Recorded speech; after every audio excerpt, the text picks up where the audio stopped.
نماز پڑھنے والے زیادہ ہیں نسبتاً زکات دینے والوں سے، زکات دینے والے تھوڑے ہیں، پیسہ جاتے ہوئے جان جاتی۔ ہمیں نہ دو، اپنے غریب رشتہ داروں کو تلاش کر کے دیں، اپنے غریب رشتہ داروں کو، اپنے غریب پڑوسیوں کو۔ آج جو صحیح دیانتدار تنخواہ دار ہے وہ بھی مستحق زکات ہے اگر وہ دیانتدار ہے تو۔ اگر رشوت نہیں لیتا تو آج کا ایس پی بھی مستحق زکات ہے۔ میرا ایک دوست ایس پی کہنے لگا میں زکات کا مستحق ہوں، حالانکہ میں ملتان کا ایس پی ہوں، کہ 15 دن میرے گھر میں کبھی سالن پکتا ہے کبھی نہیں پکتا۔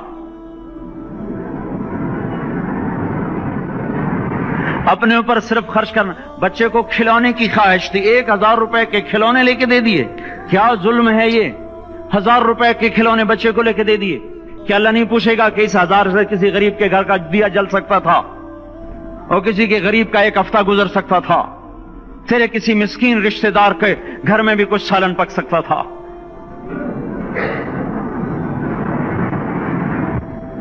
رزق دیا تو اس کا ہوش نہیں کہ اس کا حق ادا کریں، جان دی تو اس کا ہوش نہیں کہ اس کا حق ادا کریں۔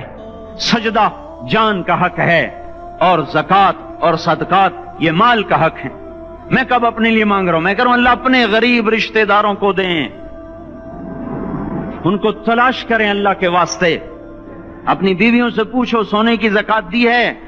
دے ورنہ تو خود پکڑی جائے گی، تیرا زیور تیرے لیے گنجا سانپ بن کے تیری زبان کو ڈسے گا۔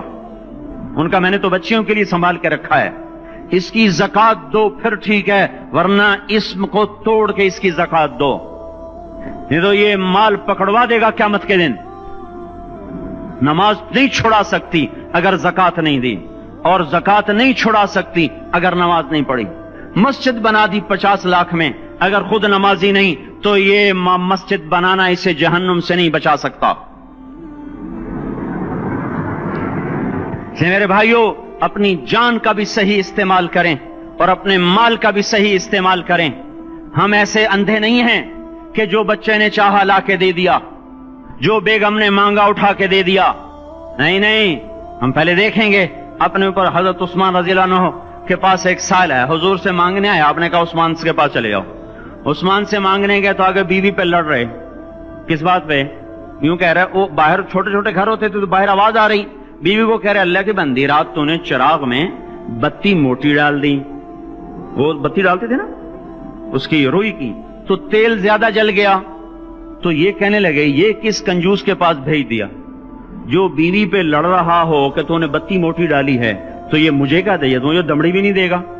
جب ان کو باہر بلایا اور خیرات مانگی کہ وہاں سے آیا ہوں، تو انہوں نے اندر گیا اور ایک تھیلی اٹھائی، نہ پوچھا کہ کتنے چاہیے، نہ پوچھا کہ کون ہو، 3000 درہم اٹھا کے دے دیے۔ وہ حیران ہو کے کہنے لگا یار ایک بات تو بتاؤ۔ کہا کیا؟ کہا یہ مجھے تو نے اتنے دے دیے کہ میری اگلی نسل کو بھی کافی ہیں، اور خود بیوی پہ تو لڑ رہا تھا کہ بتی موٹی کیوں کر دی؟ کہنے لگے وہ اپنی ذات پہ خرچ تھا، وہ پھونک پھونک کے کرنا ہے، یہ اللہ کو دے رہا ہوں جتنا مرضی دے دوں، یہ تجھے تھوڑا دے، اللہ کو دے رہا ہوں۔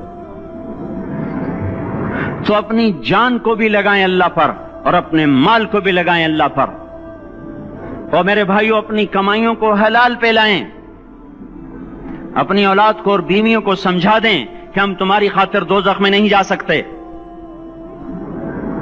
یہ ہم اس پر توبہ کریں، اس پر توبہ کریں، اور یہ آبادی ہر وقت ہونی چاہیے مسجد کی۔ چلو کوئی جو جہاں سے بھی آیا ہے مسجد کے عادی بنو میرے بھائیوں۔ ہماری جماعت گئی تھی اردن میں 1991 میں، تو ہم اسرائیل کے بارڈر پر چلے۔ انہوں نے بتایا کہ یہ ہم سے آمد رفت بات چیت ہوتی رہتی ہے، چونکہ کچھ عرب ادھر رہتے ہیں کچھ عرب ادھر رہتے ہیں، رشتہ داریاں ہیں۔ تو کہا یہ یہودی ہم سے پوچھتے ہیں تمہاری فجر میں نمازی کتنے ہوتے ہیں اور تمہارے جمعے میں نمازی کتنے ہوتے ہیں؟ ہم نے پوچھا یہ تحقیق کیوں کرتے ہو؟ ان کا ہماری کتابوں میں یہ ہے کہ جب فجر کی نماز کے نمازی اور جمعے کی نماز کے نمازیوں کی تعداد برابر ہو جائے گی تو یہودی دنیا سے مٹ جائیں گے۔ اب یہاں فجر میں 1.5 صف ہوتی ہے اور جمعے میں باہر بھی صفیں بنی پڑی. چلو میں کہتا ہوں مان لیا 1/3 طبقہ باہر سے آیا ہے, یہ 2/3 تو یہیں سے اٹھ کے آیا ہے. یہ کیوں نہیں ہر نماز میں آتا؟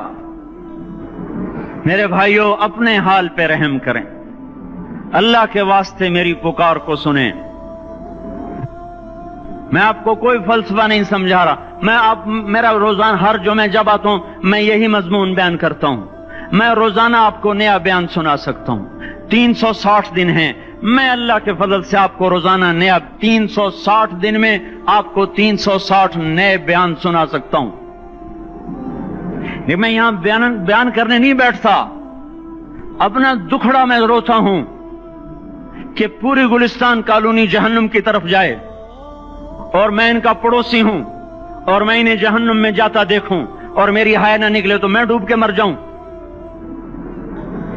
جلتا کتا ہم نہیں دیکھ سکتے اور اس ہماری آنسو نکل پڑیں.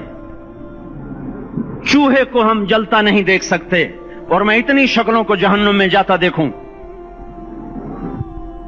جس نے فجر آج نہیں پڑھی اس نے پر جہنم کو واجب کر لیا, جو اب آئندہ اثر نہیں پڑے گا اس پر جہنم واجب ہو گئی. پھر میں کیا مضمون بیان کروں, کیا فلسفے بیان کروں؟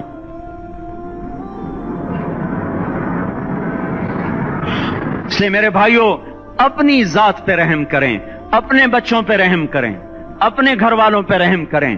مسجد کی دوڑ لگائیں, اپنے مال کو اللہ کے نام پہ خرچ فرمائیں تاکہ یہاں بھی جہان بنے اور وہ بھی جہان بنے. کیا زندگی ہے, چلتے چلتے سانس نکل جاتا ہے پھر یوں مٹ جاتے ہیں جیسے دنیا میں کبھی آئے نہ تھے.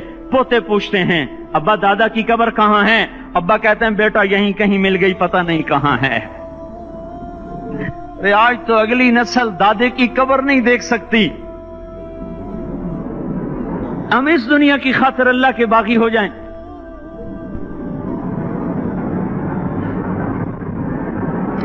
اس بے وفا جہان کی خاطر اللہ سے بغاوت کر جائیں جو ایسا مہربان, جو ایسا کریم. تو اس لیے میرے بھائیوں اللہ کے واسطے اللہ کی بارگاہ میں توبہ کریں اور اپنے اللہ کو راضی کریں. یہی میری فریاد ہے, یہی میری پکار ہے. میں بھی توبہ کرتا ہوں, آپ بھی اللہ کی بارگاہ میں توبہ کریں کہ کوئی کام اللہ کی منشا کے خلاف نہ ہوگا. اس کو سیکھنے کے لیے ہم کہتے ہیں تبلیغ میں جاؤ, چلہ لگاؤ. ہم کوئی کسی تبلیغی جماعت کا ممبر نہیں بنا رہے, ہم خود تبلیغ میں جاتے ہیں, اوروں کو کہتے ہیں نکلو کہ ہماری توبہ پکی ہو, ہمارے اعمال درست ہوں اور اللہ ہم سے راضی ہو. اللہ ہم سب کو عمل کی توفیق بخشے.